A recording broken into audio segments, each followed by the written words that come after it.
Joining us now, House Budget Committee member Congresswoman Ashley Hinson and Western Energy Alliance President Kathleen Sgamma. It's good to see you both, and I appreciate you joining us. Congresswoman, let's start with you first. There is a lot of outrage in the country right now, especially from oil-producing states and our energy workers here, looking at this decision, going to Venezuela, allowing Chevron to pump oil there to enrich the Maduro regime, saying, why aren't we changing policy here, and why aren't we investing in our own future? Your thoughts?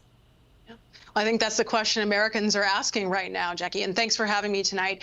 President Biden has started waging that war on American energy from the day he took office, and we've seen that happen. He's favoring dirty oil from dictators over homegrown energy solutions. So whether it's $5 a gallon gas, whether it's the increased cost that you're going to face to heat and cool your home, or the rolling blackouts that we're now experiencing or possibly experiencing in this country, that's a direct result of the President Biden and his administration and their war on American energy. Yeah, and we've got a tear from Forbes, and I thought this was an interesting article. It talks about, the headline is that Biden's energy policy confusion continues with Venezuela decision. The author says what it all represents today is a continuation of the chronic state of confusion within the Biden administration when it comes to energy policy. Kathleen, I actually respectfully disagree with the author here. I don't think that the Biden administration is confused at all. Many people might be confused as they're watching this play out, but I think the president's agenda is to go green, and to go green as fast as he possibly can.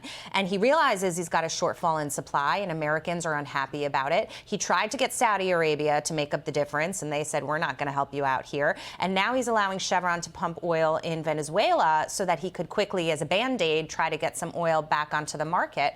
But having said that, he could also control what's happening there and pull the plug as soon as he wants to as well.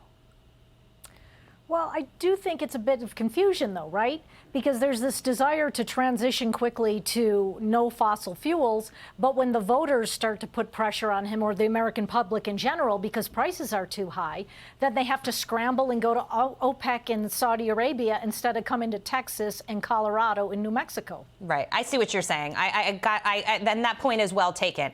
Look, this wasn't a well thought out plan. And we've been saying that since President Biden took office, and he reversed the extension of the Keystone XL pipeline. Many people said, we, applaud your ambition to go green. We support you. We'll try to help you do it. But it's going to take a certain amount of time, Congresswoman, and we're just not ready to do it yet. So you can't throw the baby out with the bathwater, which is what this administration has done here. You listen to some of these industry workers, the energy industry workers in this country. We've got a montage, and I want you to react to that. Our life is wrapped up in pipeline. That's all we've ever done. That's all we know. To finally see Biden rescind that permit, it was literally a kick in the stomach. He does not care. If he did care, Keystone would be going. Biden and his administration ran on Build Back Better. And that is, from where I'm standing, that's crap. I think his new slogan should be butchering booming business. He's literally pulled the rug out from under us and killed our economy. Congresswoman, these people do not have alternatives. They have no other job waiting for them. The president promised tens of thousands of green energy jobs that have yet to materialize, and they're struggling right now.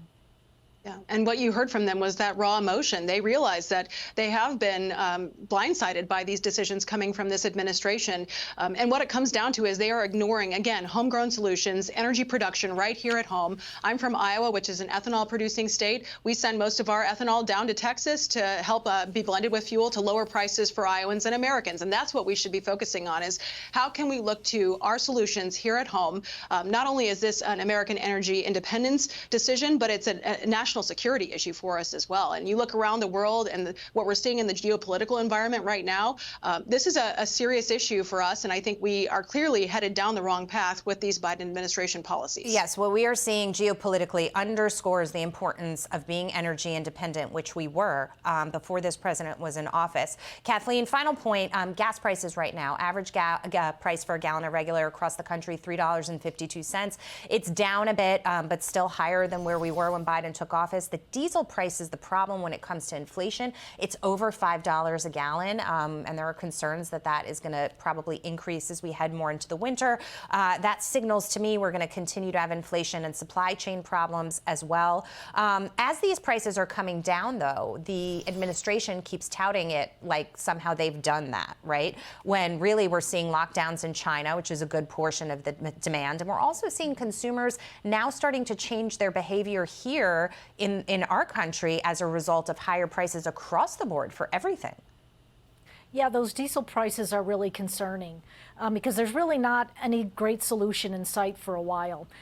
Because of ESG or, pressure to defund fossil fuels, we're down about 1.1 million barrels of refining capacity in the United States. And that's one of the reasons that diesel stocks are quite low, particularly in the Northeast.